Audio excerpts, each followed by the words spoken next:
Karena laporan ini sudah berjalan, pasti tentunya dia akan dipanggil dan didengar keterangannya ketika dia membicarakan apa artinya ya kan, bahwa suku Makassar dengan suku Bugis.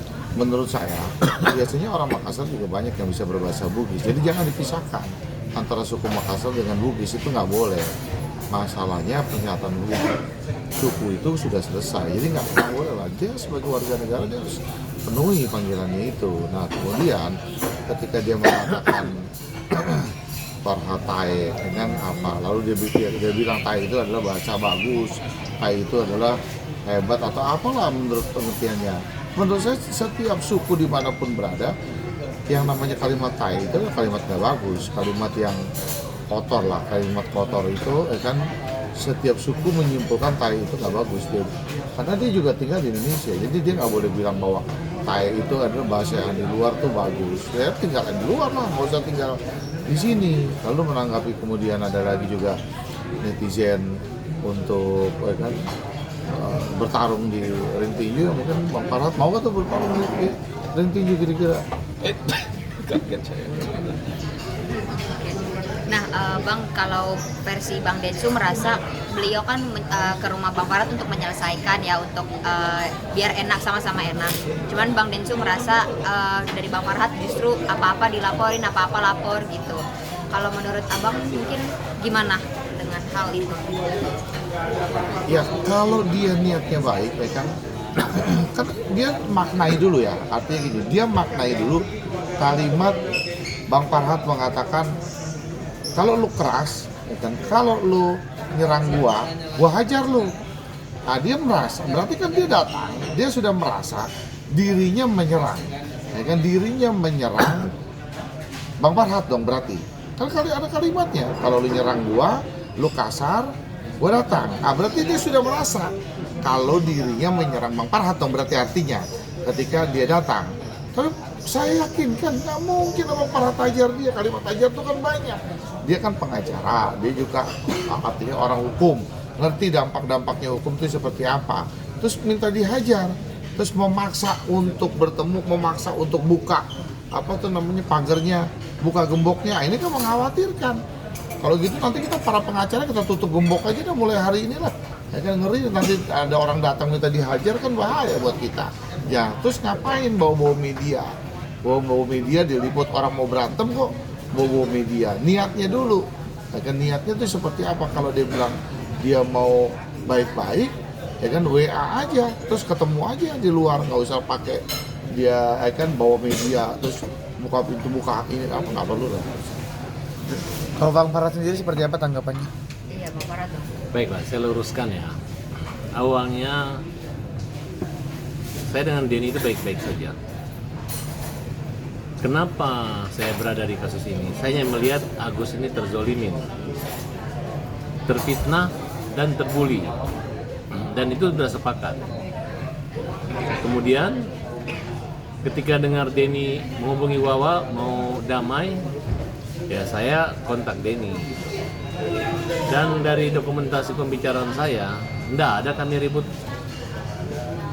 Bahkan Denny itu mengatakan dia malah curiga sama Nopi, curiga dia. Dan kita lihat aja gitu. Ada satu kalimat yang Denny katakan, makanya dia posting ketika ditanya waktu donasi itu berapa lama, 3 hari, sisanya buat itu.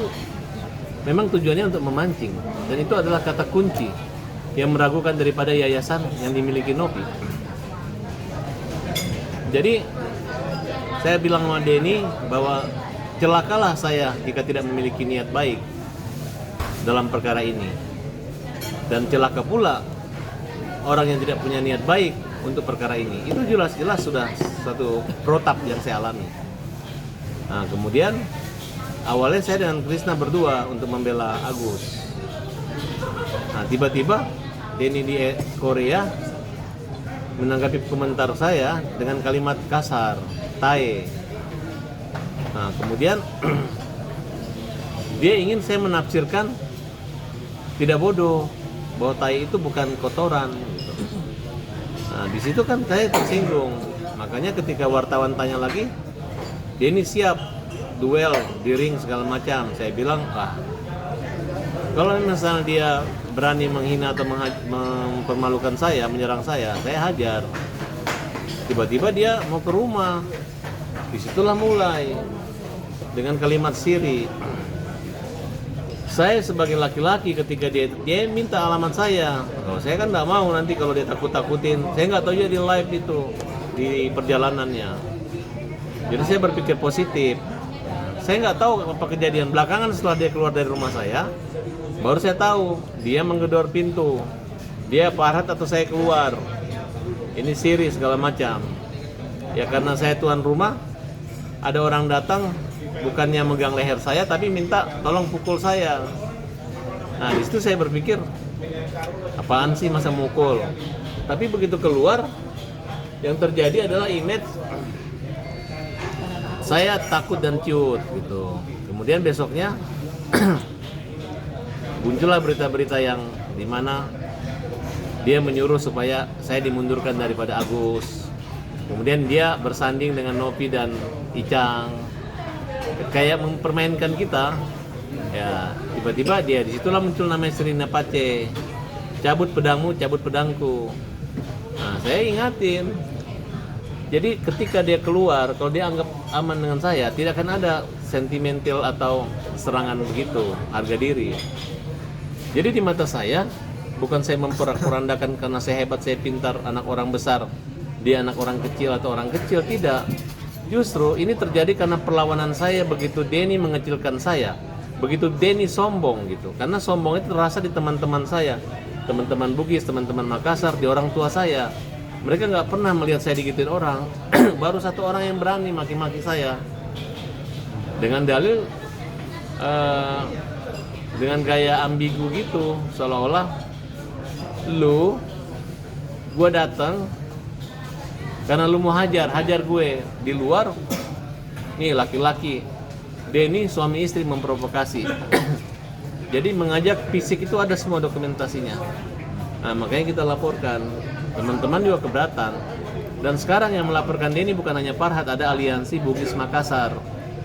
Nah kemudian nanti akan menyusul laporan-laporan berikutnya terhadap Denny Sumargo ya.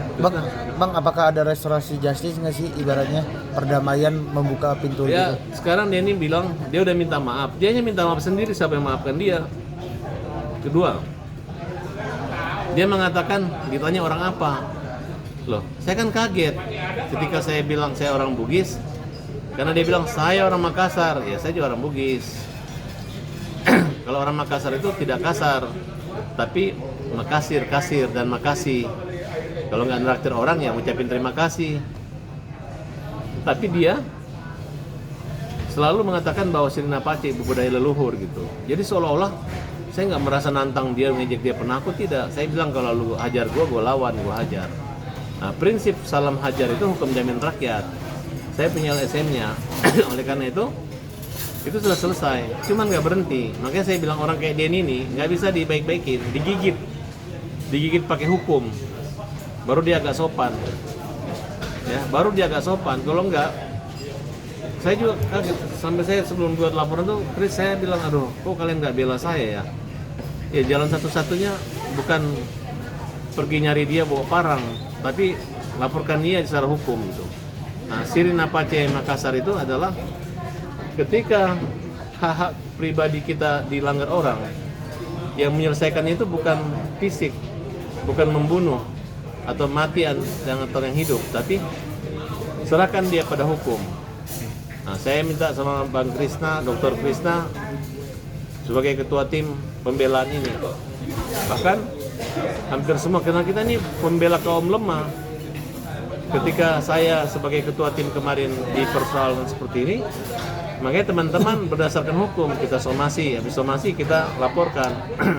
Ujaran kebenciannya ada, menyangkut suku sara.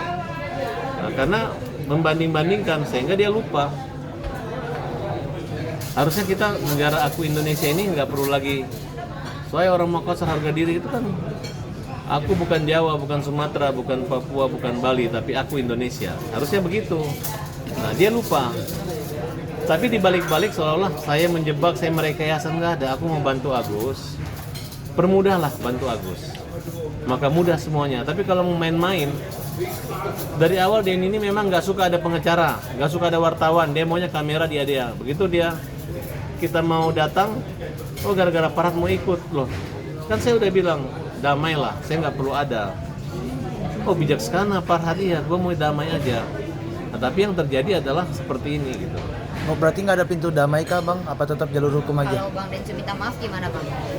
Secara langsung ke Abang? Dia kalau nama itu kan boleh-boleh aja orang minta maaf kan, menyangkut etika gitu. Daripada dia ngomong hajar, minta dipukul di luar, ngejek kita gitu kan. Yang penting sikap aja. Berarti tetap jalur hukum ya bang? Untuk sementara tergantung ketua tim aja nanti. Kalau beliau mengatakan hajar, hukum jamin rakyat ya berarti saya dijamin oleh hukum. Ketika ada orang mengganggu, mencederai keadilan, maka mereka harus mendapat hukuman yang setimpal.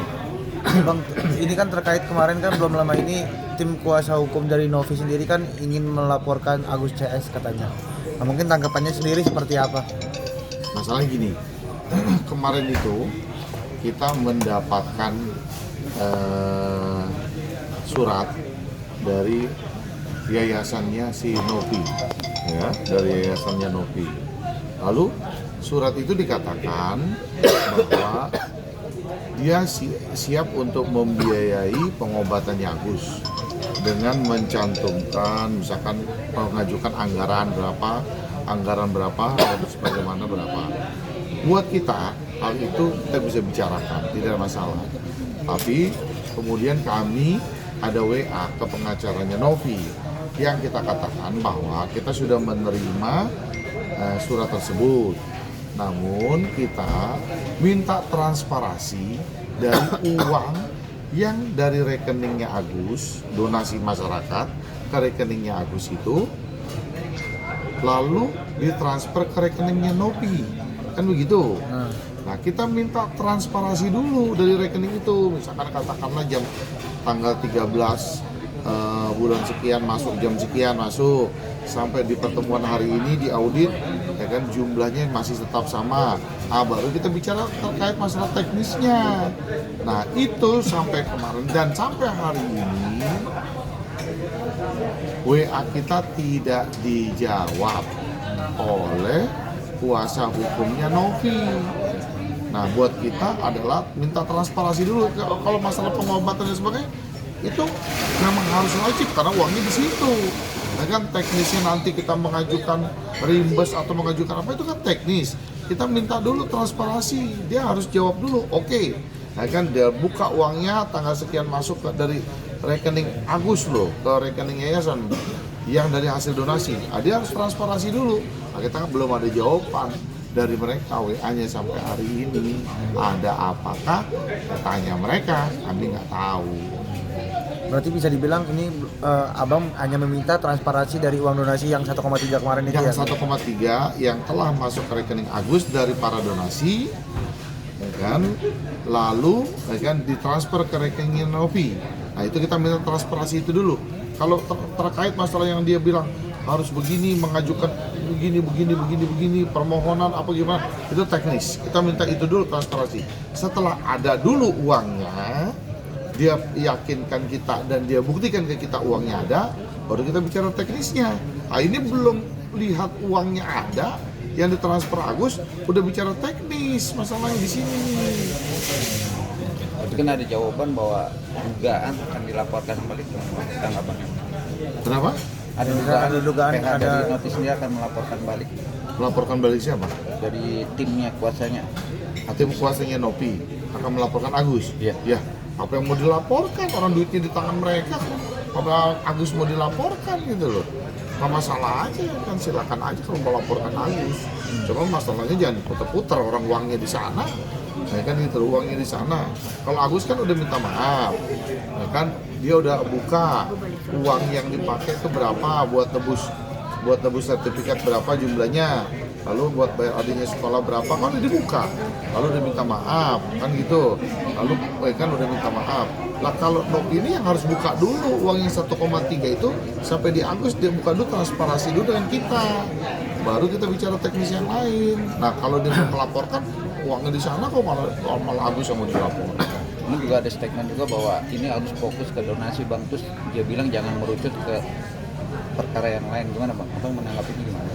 Dari awal kan saya bilang harusnya ini menjadi kabar bahagia pihak yayasan ketika mendengar matanya Agus sudah mulai ada cahaya, udah mulai terlihat bayang-bayang cahaya. Ini kan harus kejar dengan waktu, ya kan, pengobatan ini kejar dengan waktu dari pihak yayasan. Kesampingkan dulu hukum yang telah dilaporkan oleh Bang Farhat, kan saya buka itu, ya kan, ayo kejar dulu nih pengobatannya Agus. Duitnya di mereka kan kita nunggu, tapi mereka nggak ada respon, nggak ada komunikasi dengan kita, ya mau bagaimana lagi? Oke, Bang, kemarin sempat ada pembicaraan soal bagaimana Agus dari pihak pengacara itu seperti apa sih?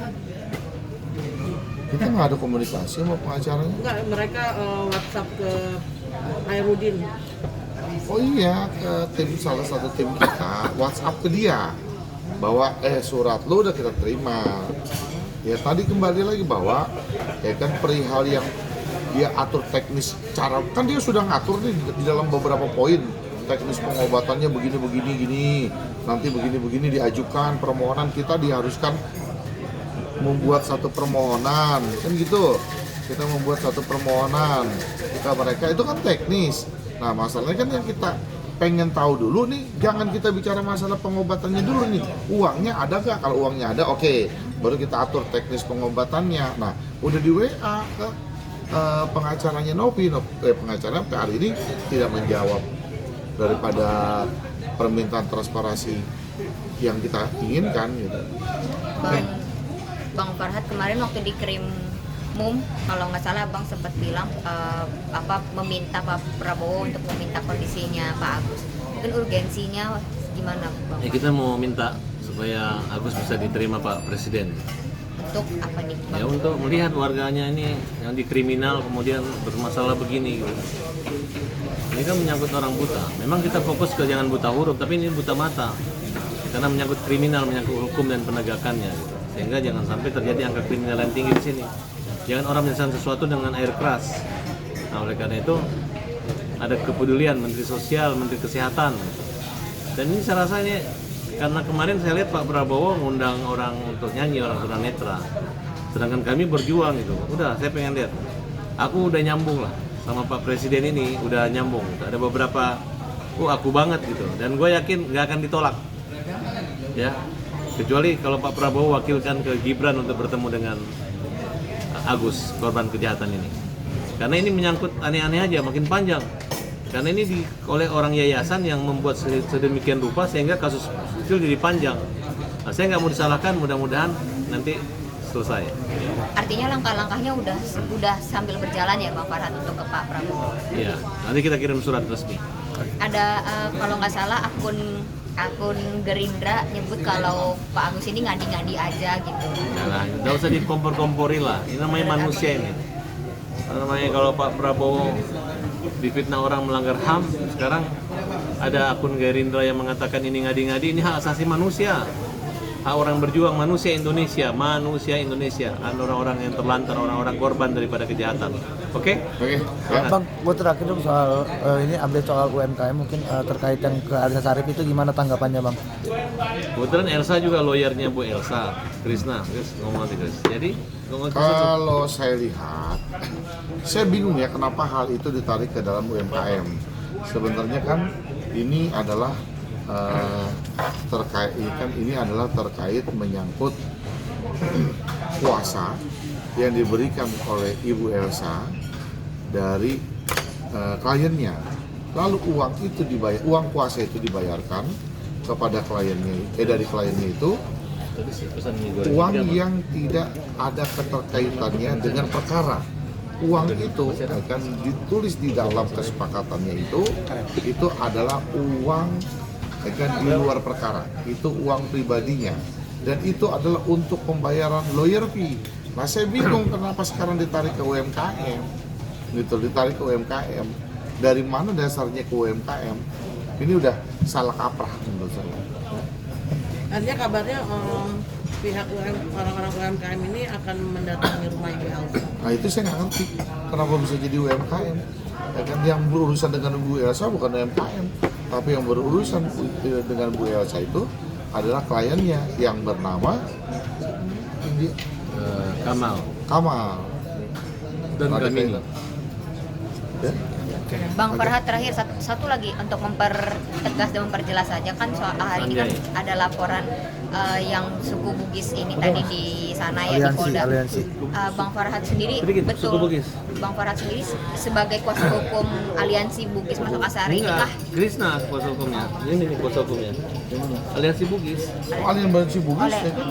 untuk kuasa enggak untuk Ya, kuasa lu ngomong hukumnya aja dikit. soalnya tadi udah di sana.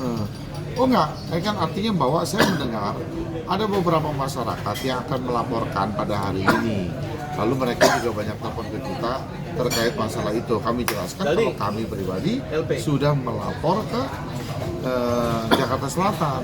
Lalu mereka sebagai masyarakat Makassar dengan Bugis yang tinggal di Jakarta, mereka nggak suka bahwa seolah-olah ini ada kayak diadu-adu lah antara Makassar dengan Bugis, lalu mereka mau melaporkan ya kan aliansi masyarakat Bugis. Saya bilang silakan aja, lalu kami ketemu terus mereka melaporkan ya kan, mereka diskusi, Jadi Denny bukan hanya saya melaporkan, banyak yang melaporkan. banyak yang melaporkan.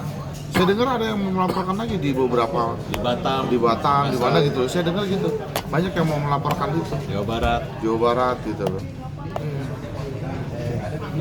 Sip. Udah? Cukup, makasih.